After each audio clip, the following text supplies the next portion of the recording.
Welcome to the Powerless Penguins United Big Book main share. This week I am pleased to introduce Mags, who's kindly agreed to come and share with us. Mags, over to you. Thank you so much, Danny, for hosting, and everybody else in the background who's being of service. My name is Mags and I'm an alcoholic. Drugs are part of my story.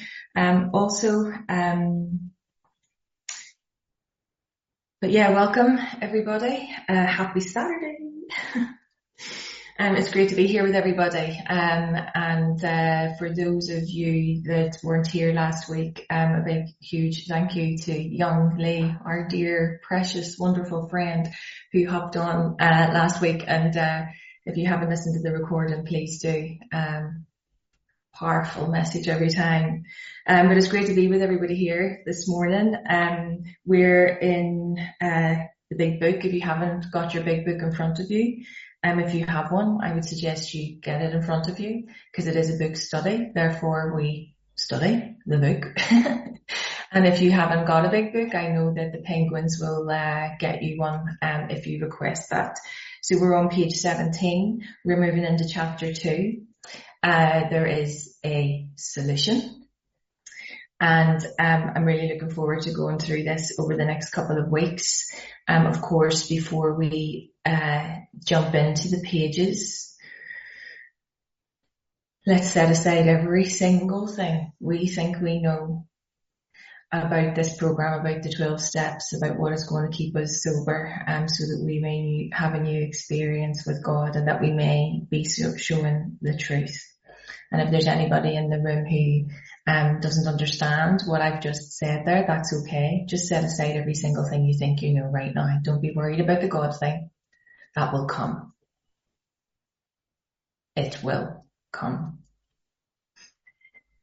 As long as you follow the clear-cut directions that are set out in the 160 pages, that's how you're going to find that power. That's exactly the purpose of the book. But right now, where we're at is in the heart of step 1, as I like to call it when I'm with my sponsees.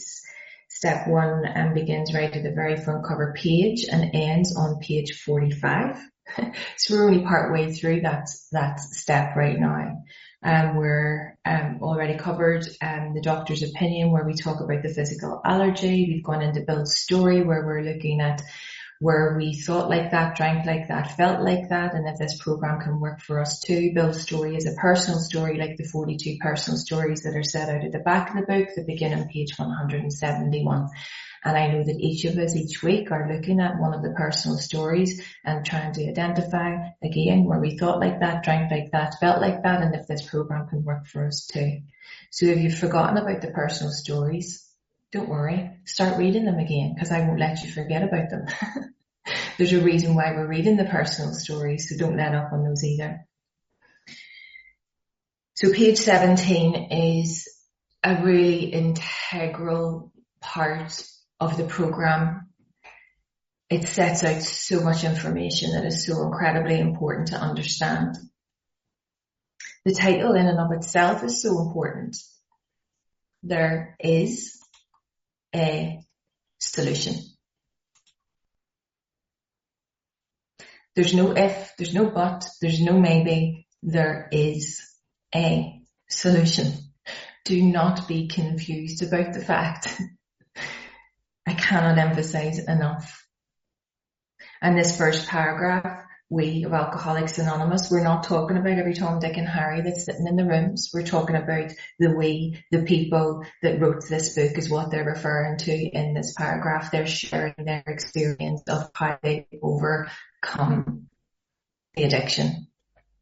So we of Alcoholics Anonymous know thousands of men and women who were once just as hopeless as Bill. So they're referring back to Bill's story, because as we're reading Bill's story, I could certainly identify with him and the hopelessness. Hopelessness meaning beyond medical aid. Because the reality of it is, if you have an addiction, you are hopeless. You are beyond medical aid. And this, over the next couple of pages, they go on to explain the extent of that. I love the fact that they're talking about these thousands of men and women who were once just as hopeless as Bill. It's a little nod to the first promise in the book that we covered way back a few weeks ago, where it explains on the front cover page that this book, the 164 pages, is the story of how many thousands of men have recovered, past tense, from alcoholism. Again, the thread that runs right the way through from the front cover page is picked up again here. Okay, so they were once as hopeless as Bill. I can remember a couple of weeks ago when we finished Bill's story, the number of people that shared that they could identify with the hopelessness of Bill. They could see themselves in that story, even though they couldn't identify with being in the army and the fact that he was a man and, you know, he was a stockbroker. They may not have been able, I certainly wasn't able to identify with any of that.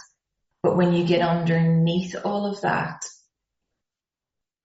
there's so much that one can identify if they set aside every single thing they think they know to have this new experience with this power.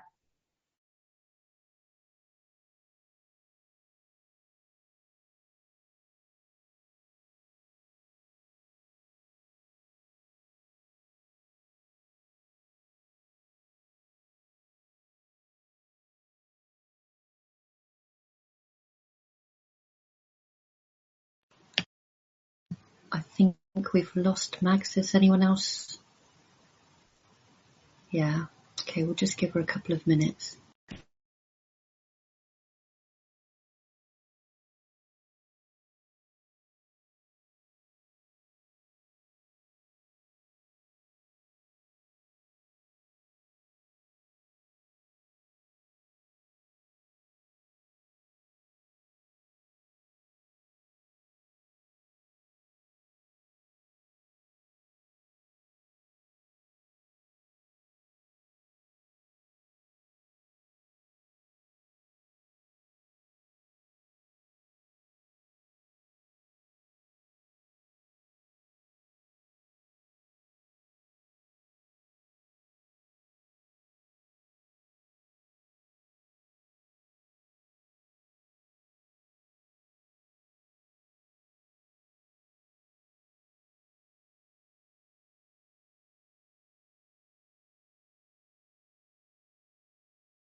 She's just logging back in now.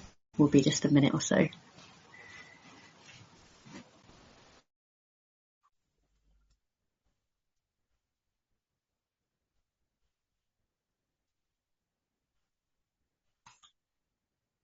Hello, can you hear me now, Danny? Wasn't that interesting? Yeah, You can hear me. A little interlude there. I love when something exciting like that happens. Can you hear me okay? Yeah? Something happened. I got a little message from Zoom to say that it had crashed. Anyway, here we are. I hope you got the first part of that. Danny, what do you think I should do? Start from the start again or just keep on going? Yeah, I had until the bit you were saying that, you know, underneath it all, everyone could identify with the feeling. Oh, with Bill's story. Perfect. Okay. I hope this is going to go okay because my screen is, yeah, I'm moving here. So that means that's a good sign. Everybody else is moving too. Okay. So, yeah, I was just talking to my friend Stephanie on the screen. Well, I wasn't really because I was talking to myself in my own kitchen because she couldn't hear me. But what I was going on to say about what lies beneath Bill's story, you know, is the paying attention to the drinking, the feeling, the thinking, and if this program can work for us too. Yeah, we'll get into the flow of this. The part that I was singing to Stephanie in the kitchen was that next line, nearly all have recovered. Stephanie pointed out to me a few weeks ago that I sing the word recovered. I didn't realize I did that. But I do this and I emphasize the word past tense recovered.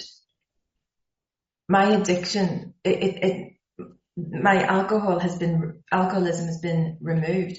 The drug issue has been removed. I have recovered past tense.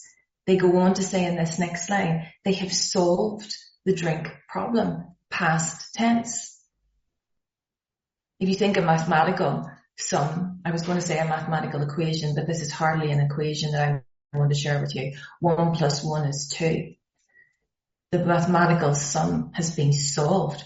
There is no discrepancy there. There is no issue there. It is very clear that that little problem has been solved. And as I sit here in my home today, I can tell you my problem has been solved. And like it says in the doctor's opinion, once I solved the drink problem, page 17, Sophie, we're on page 17. Once I've solved the drink problem, like it says in the doctor's opinion, all of my other problems are solved too. I thought I was just coming in to solve my drink problem, but it's miraculous how much else continues to be solved in my life. So we're starting to move on now into a little bit of history. This paragraph has got so much information in it, and you might not even think that it does, but it's so appropriate to today and what we sit in the fellowship of CA. It's so incredibly important to understand this. Of course, it's written in the context from nearly 90 years ago when the first 100 wrote the book, where they described themselves as we are average Americans. Yeah, they were average Americans. You know, we're all average people sitting in this room. Some might be super duper stars and all of that, but we're just average people living our lives sitting in this room. All sections of this country and many of its occupations are represented, as well as many political, economic, social and religious backgrounds, exactly the same as we sit here today. We are people who normally would not mix. I'm sitting in the rooms of CA and there's people that I would normally not mix with. You know, all sorts of people that, whether it doesn't matter their religion, occupation, but in my normal day-to-day life, I wouldn't be mixing with you guys. I just wouldn't be. That's the way that it is. That's the power of the unity of the fellowship. It tells us in the foreword to the second edition, you know, addiction, alcoholism, whatever, is no respecter of people. But what I always say to my sponsees at this stage in the book is, it is the great equalizer. It doesn't matter who you are, where you're from, you are equal when you sit in these fellowships. You might be sitting in this room thinking because you know more, because you've got more degrees or PhDs or you've got a better paid job, this couldn't be happening to me. There's no way I could be in addiction. There's no way this could happen to me because I've got a job, I've got a family, I've got a house. That's not what makes you an addict. So set aside every single thing you think you know to have a new experience, because it's going to come on to tell you what your problem is. And in the end, towards the end of my drinking and using, I was a person that would not mix. I ended up alone. Nobody else was using and drinking in the extent that I was using and drinking, so there was no point in me hanging about with you. I was not mixing with people in the end. I became a loner. Like it says in Bill's story, I became a lone wolf. It then goes on to say, but there exists among us a fellowship. I would circle that word, fellowship. Note that it is with a lowercase f. Because the fellowship that you join when you are in step 1 is very, very different to the fellowship you become part of when you've had a spiritual awakening as the result of the steps. You move from this fellowship that is described here of a friendliness and an understanding, which 100% is undescribably wonderful. The fellowship of unity, the fellowship of getting together, the fellowship of going to meetings, the fellowship of going to conventions, the fellowship of going for coffees together, the fellowship for hanging out together. All of that is incredibly important. The unity around that is all incredibly important, but that fellowship of itself is not going to help you become recovered by itself. What you also need to have is the service and the recovery as is set out in the threefold legacy that we talked about on that front cover page. Many meetings do not make it. Sitting in the rooms by itself in meetings do not make you become recovered. You have a spiritual toolkit that is laid at your feet, and the meetings are one part of it. So if you're only just coming to meetings every single day and not doing anything else, that's very easily sorted. Get a sponsor, get a book, and work the steps like the desperation of a drowning man, and I can tell you that your problem will be solved. So I think I've emphasized that enough.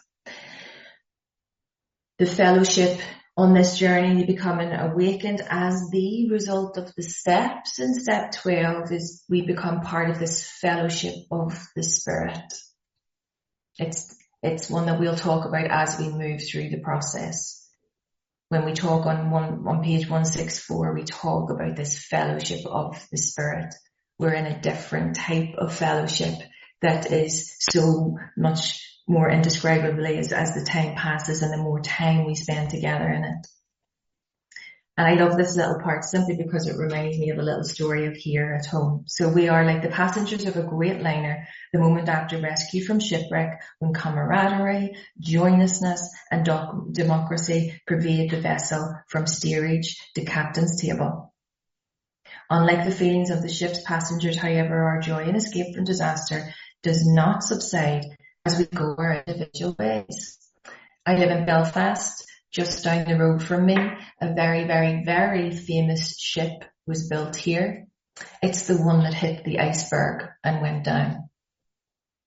I'm not mentioning the name of it because tradition 10 would enable me not to mention that because it's an outside issue. There's also a very famous film about it also. So that ship was built down here just at the bottom of the road. And when that ship hit that iceberg, all of the people were in the same situation, okay? Whether you were in the steerage right at the bottom of the ship, firing up the engines to make that thing get across the Atlantic Ocean, whether you were in the steerage at the bottom on a very low salary, or whether you were in the splendor of the captain's table, being invited to sit with what was assumed in hierarchy, the most important person in that ship. It didn't matter what deck you were on, what level you were on. When that ship went down, you were all in the same position. But what it's describing here is those people that survived that disaster, that got to their destination in Canada, America, or wherever, they were able to go their separate ways and live a normal life. But with us, it's not like that.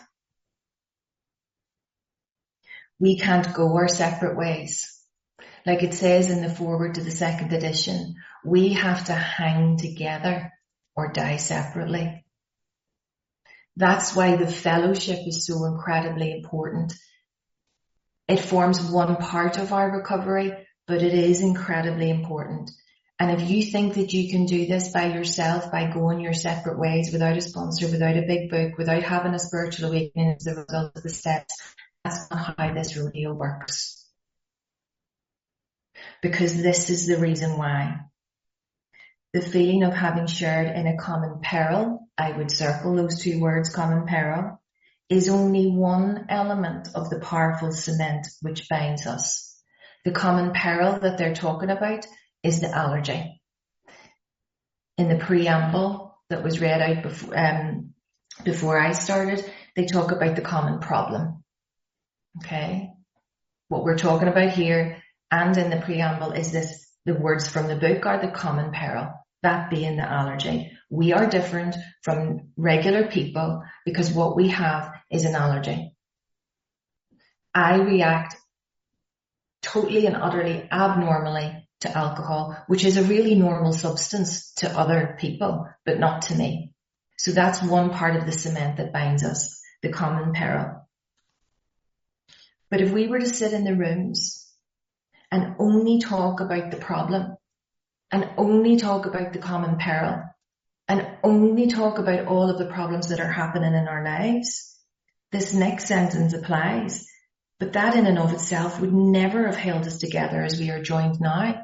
If we're coming into the room and just talking about the problem, what help is that to the newcomer? Where are they going to find the solution, as it talks about in the title of this paragraph? We have to talk about the common solution. My job when I go to a meeting is to talk about the solution. Yes, I can talk to you about the problems that I used to have, but my job now as a recovered addict, alcoholic, is to come to the rooms and carry the message of the solution as to how I overcome this thing. I go on the next couple of pages to tell us how we do that. So one part of the cement that binds us is the common peril that we have. This next paragraph is amazing. Amazing. It couldn't be any clearer. If you haven't read this, read it, get it stamped somewhere, because this is what this is all about. The tremendous fact for every one of us sitting in this room right now, there's 55 of us, and whoever else is in this fellowship, the tremendous fact that is something that 100% is known to be true, is that we've discovered a common solution. We have the solution, people. We have a way out on which we can absolutely agree. They are pinpoint precision in these words. We can absolutely agree, and upon which we can join in brotherly and harmonious action. This is the great news. This book carries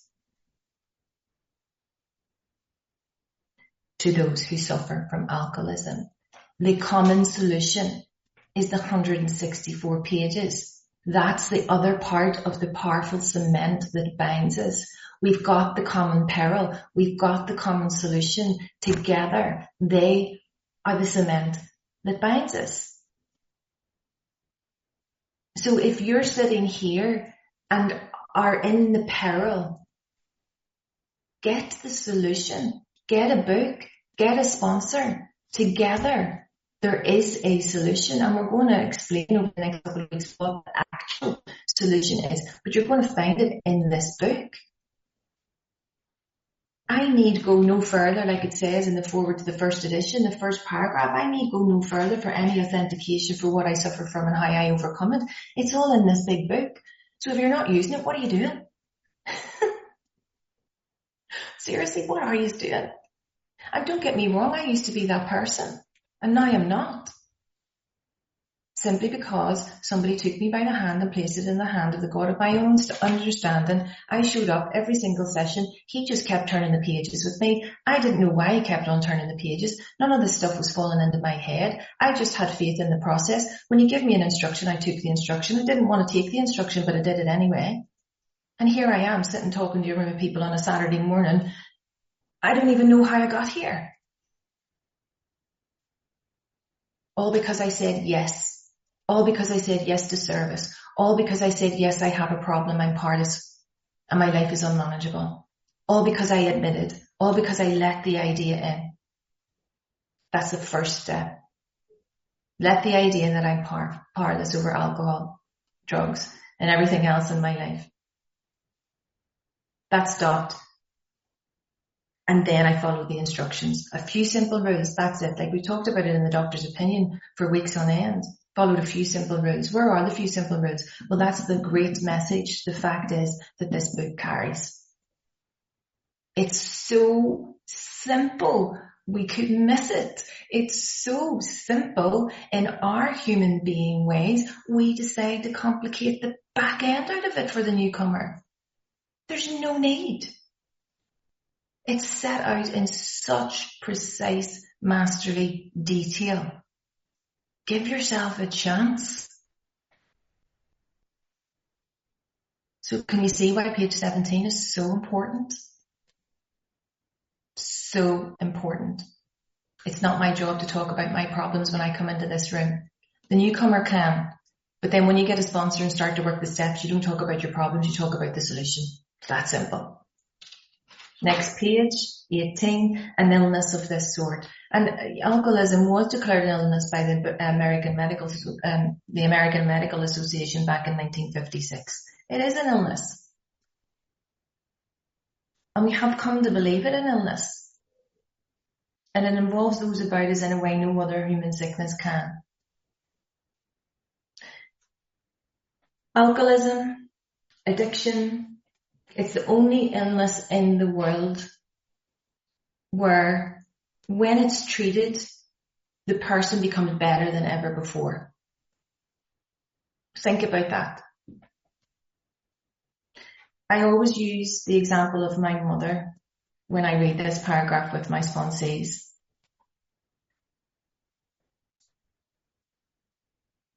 God's plan for my mother was that she was taken through the progressive illness of cancer. That was God's plan.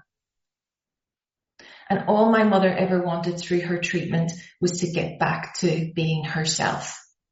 That's all she ever wanted. And she worked desperately, desperately hard through her own faith and understanding of the power of her God, of her understanding.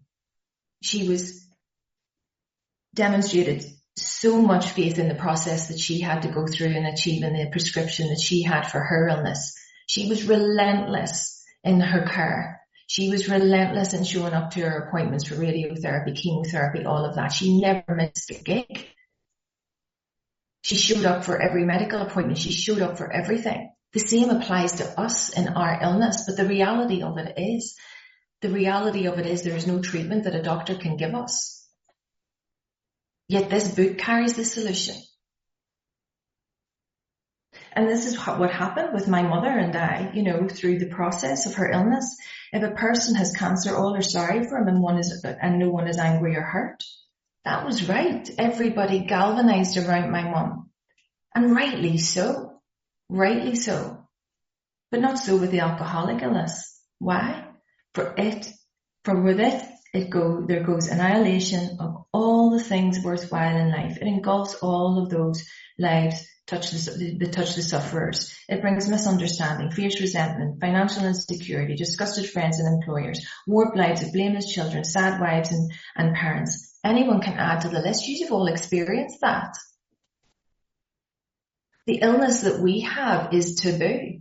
The illness that we have, nobody likes to talk about it as openly as someone does that has cancer. When my mum was diagnosed, there was greeting cards sent to the house. People were sending food. There was bouquets of flowers, and rightly so. But I laugh about the fact that when people found out that I had a problem with drugs and alcohol, it was never really talked about. There wasn't a greetings card saying get well soon. There wasn't any bouquet of flowers, When I was put into rehab for 3.5 months and locked up from society because I couldn't stop this alcohol and consuming whatever it was that I was putting into me, there was no mention of it. And even to this day, 5.5 years later, it's not really talked about. My rehabilitation is not talked about. It's a taboo. That's how society reacts to addiction and alcoholism. And that's okay. Do you know why it's okay? Because they don't understand it. And they don't need to understand it because they're not affected by it. It's us that needs to understand it because we are affected by it. And it's us in this room that can help each other. And it goes on to talk about that. We hope this volume will inform and comfort those who are or who may be affected. There are many. Here's how clear-cut this book is. This next paragraph lists 5 different categories. These are the people that can't help us. Number 1, highly competent psychiatrists who have dealt with us found it sometimes impossible to persuade an alcoholic to discuss his situation without reserve. Strangely enough, number 2, wives. 3, parents. 4, intimate friends. Usually find us even more unapproachable than do the psychiatrist. And number 5, the doctor. The word psychiatrist is mentioned twice. That's why we don't number it. It's given you 5 simple categories of the people that can't help us. The next paragraph, so incredible, it's italicized. That means it's so incredibly important. This is the person who can. And I like to point this little thing out. The words that are italicized are important. The first 100 Think about this. Didn't have a laptop in front of them where they could just press Control Alt Delete and change, the font in which they were writing. They had to make a firm decision to change the print run in the blocks back in the day, nearly 90 years ago, to change the font. They had to take time to alter the print run to be able to emphasize to us when we're reading the book, we need you to hear this. So pay attention to the italicized word, pay attention to all of it, of course. But when it's in italics, it's even more precision that they want you to know. Because here's the person that can help you. But the ex-problem drinker who has found this solution, the big book, the only place that you're going to find the truth of what you have and how you can recover from it, who is properly armed with the facts about himself, can generally win the entire confidence of another alcoholic in a few hours. You know that to be true. Until such an understanding is reached, little or nothing can be accomplished. I could sit and talk to my sister about my addiction, my alcoholism for hours on end, but she's never going to understand. She never did understand for the 30 years that I was in active addiction. Yet when I sat down with a person who is the same as me and has this common peril, who also had the common solution, who was armed with the facts about himself, in a matter of minutes, I was able to understand what he was talking about, and he was able to understand me. Now, when I meet with a sponsee and I talk to them, I'm armed with the facts about myself. I'm telling them how I've recovered. I'm telling them how I've had a spiritual awakening as the result of the steps. Armed with the facts means that it doesn't matter whether I'm married, divorced, have a job, have 15 children, have had 4 wives, have traveled the world, can drive, don't drive, have been in prison, have not been in prison. That's not the facts that we're talking about here. With my sponsee, they learn that about me as we go along. We build that relationship, we build that friendship. But in the first instance, what they need to know is that I am armed with the facts about myself as to how I had a spiritual awakening as a result of the steps. When do you want to get started on the program? Because that's all you need to know right now. End of story. Let's get in. What's your address? I'll send you a big book. When are you free this week for us to get started?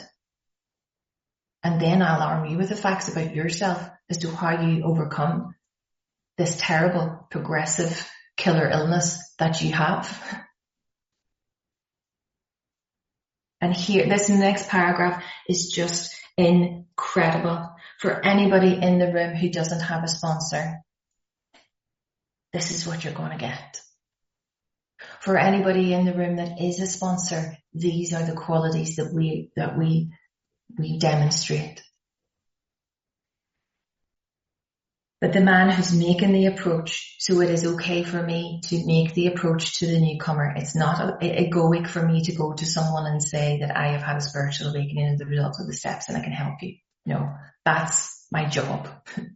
That's my job. It's okay to approach somebody as long as you know that you had a spiritual awakening as the result of the steps. The word approach is mentioned 23 times in the book about the job of the sponsor. It is my role to approach the newcomer to say, here I am, I can help you. I see it all the time in this meeting of Penguins, people putting in their numbers, I'm here to help, I'm here to help. That's making the approach. Reach out to these people. They're offering help. And what they'll also give you is this. So they're making the approach. This person has had the same difficulty, number 1. Number 2, that he obviously knows what he's talking about. Number 3, that his whole deportment shouts at the new prospect that he is a man. Number 4, with a real answer. My friend Laws, I hope you don't mind me speaking about you, Laws. My friend Laws, his whole deportment shouts that he is a man with a real answer, i.e. he's had a spiritual awakening as the result of the steps and he does this stuff. A real answer. We tune into people that have this real answer. And I love the word prospect. It's Holder Portman shouts at the new prospect, the newcomer. But the word prospect means somebody who is going to be successful. You are a newcomer. You will be the new prospect. You will be successful if you work with a sponsor and work the steps like the desperation of the drowning man. What you'll also get from a sponsor is that he has no attitude of holier than thou. That's number 5. Number 6, nothing, whatever, except the sincere desire to be helpful. Number 7, there are no fees to pay. Number 8, no access to grind. Number 9, no people to please. I'm not here to please my sponsees. No. I'm not here to please them. I'm here to work with them. Often they're not very pleased about the things that I say. But I'm only telling them the truth from the book. I don't give them any controversy. I don't tell them anything else other than what is set out here in my experience of it. And number 10, absolutely no lectures to be endured. I ain't here to lecture anybody. None of us here as sponsors are here to lecture anybody. We meet you where you're at. We're not talking from any spiritual hilltop, but like it says later on in working with others, we meet you where you are at. And as a result, these are the conditions we have found most effective. And what happens after such an approach? Many take up their beds and walk again. That's what will happen with you if you get a sponsor. That's what will happen with you if you work through these steps. You're guaranteed a spiritual awakening as the result of these steps that will solve your problem. You will overcome. That's the great message. That's the great fact. That's the common solution. The common peril no longer exists. It's been removed. It's been taken away. It's been solved. Just by simply showing up with a sponsor and turning the pages. It's a miracle, really. It is. And it goes on to talk about that in We Agnostics, a miracle of healing. There was 20 people raised their hands in this room this morning. At that time, there was 40 people on the meeting. 50% of the people in the room at that time have recovered. And you know what? That number has increased from the moment we've started out, More and more people are tapping in and tuning in. More and more people are getting to that year, 2 year, whatever it is. But listen, the time doesn't matter. Because like I said earlier on, I got here and I don't know how. I just kept saying yes. And I just kept showing up. And I kept on doing what was suggested. And I'm here. That's going to be the case for you too. Don't complicate it. It goes on to say, and this is true to also, none of us makes a sole vocation of this work, or nor do we think it's effective as would be increased if we did. There's a lot of people that do this work on a paid capacity. So many of us in the fellowship that do it as an employed work. I don't. I have a job. The only reason why I have a job is because this program enabled me to get the job. That's the miracle of it. And the miracle of my recovery is that I can keep the job now. But here's the thing. We feel the elimination of our drinking is but a beginning. I will refer back to this line all the time, page 19. The elimination of the addiction is but the beginning. The beautiful gift that one has is you don't even know what's ahead of you. The not knowing is the gift. Get the addiction, the alcohol out of your life and things will change. The elimination is just the beginning. A much more important demonstration of our principles lies before us in our respective homes, occupations and affairs. All of us spent much of our time in this sort of effort, which we're going to describe. I spend much of my spare time doing this. I spent much of my spare time in step 12. I spent much of my spare time going to meetings and carrying the solution. I spent much of my spare time sponsoring other people. I spent much of my spare time being of service to my home group. I spent much of my spare time being of service to AA in Ireland. That's my life. And it's a very fantastic, beautiful one. And if I'm not spending much of my time doing this, I'll check in on that. Because it's part of my prescription, like my mother had a prescription for her radiotherapy and chemotherapy. If I'm not taking enough of my prescription, something starts to alter. I got to recalibrate. But it's dead easy because it becomes this way of living. It just flows so gently. But here's the thing. They give us a little warning here in this next paragraph. If we keep on the way we're going, there's little doubt that much good will result, but the surface of the problem would hardly be scratched. Those of us who live in large cities, every single one of us here have this experience, are overcome by the reflection that close by hundreds are dropping into oblivion every day because of their addiction. Many could recover if they had the opportunity we have enjoyed. Sponsorship, having a spiritual awakening as the result of the steps. How then should we present that which has been so freely given to us? We could spread this message and this solution even further and further and further is what they're trying to say. If we use the big book, others should be able to enjoy the freedom that I'm experiencing as a result of this awakening. It's my responsibility to pass this on because I know in the little city that I'm part of, there's people dropping into oblivion everywhere. Get them into the rooms. If you're in the rooms, stay. Don't just keep coming back. Stay. Get a book. Get a sponsor. Work the steps. That's what we have, the gift.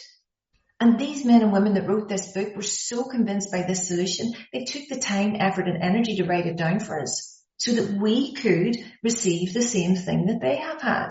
So in my step 12, why wouldn't I be passing this on? Why wouldn't I be spending much of my time helping other people get the freedom that I've been given? So incredibly important. So what they've done is they've concluded to publish an anonymous volume setting forth the problem as we see it. We're talking about the problem here in step 1. We shall bring to task our combined experience and knowledge, and this should suggest a useful program for anyone concerned with a drinking problem. So we've put together this book. That's what they've done. We want to share the story as to how we've recovered. That's the first promise that is set out on the front cover page.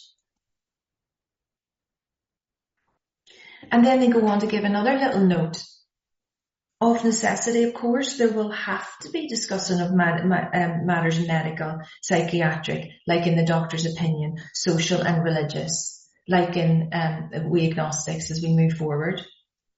We are aware that these matters are, from their very nature, controversial, but set aside every single thing you think you know about all of those things. Set it all aside, because it's not relevant right now. Set it all aside to have this new experience with this power. Even though you might not have a power, it doesn't matter, still set it aside to have a new experience. Nothing would please us so much as to write a book which would contain no basis for contention or argument. When I stick to the clear-cut directions and the masterly detail that is set out in this book, there's no contention, there is no argument.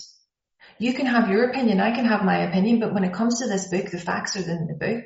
The facts are set out. There's nothing to discuss or debate. It is what it is. And if you want to discuss it and debate it, happy days, call me, do it, but I'll always bring you back to the truth of the book. There is no controversy, there is no debate. What they've done is we shall do our utmost to achieve that ideal. And let me tell you, it's become my experience that they absolutely have achieved that ideal. And this is powerful. Most of us sense that real tolerance of other people's shortcomings and viewpoints and respect for their opinions. I have great respect for everybody's opinions. Call me, talk about what you want to talk about this big book. I have such respect for your opinions. But I will not deviate and cannot deviate from the truth that is set out in this program, because if I do, I would be doing a disservice to the newcomer that hasn't found the solution yet. It is my responsibility to carry this message. So the respect for opinions are attitudes which make us more useful to others. I'm more useful to people when we do this. I'm more useful to you as a sponsor when we do this. I'm not helping you if I'm doing all the other stuff but this. And again, another very important line, page 20, never forget it. Our very lives. Our very lives as ex-problem drinkers depends upon our constant thought of others and how we may help meet their needs. Oh my God, thank God for it. My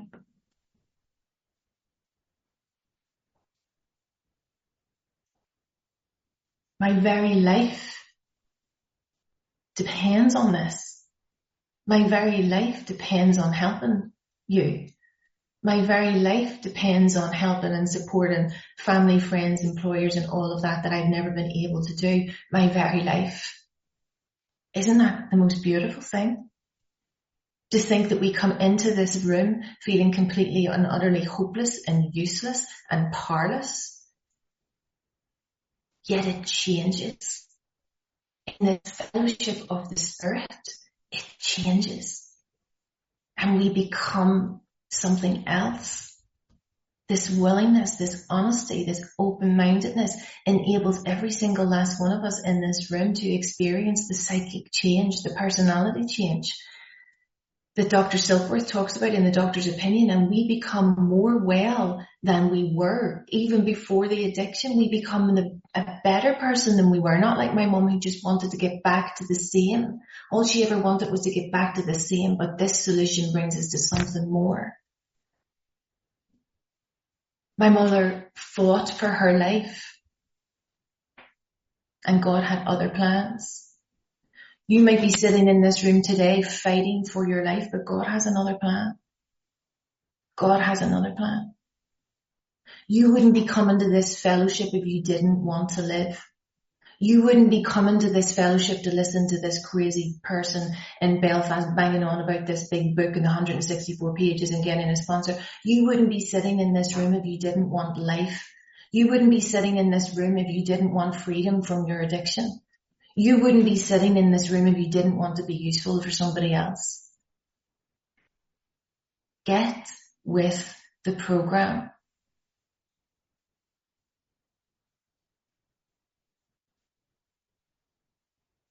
And I'm just going to leave it at that for this week anyway.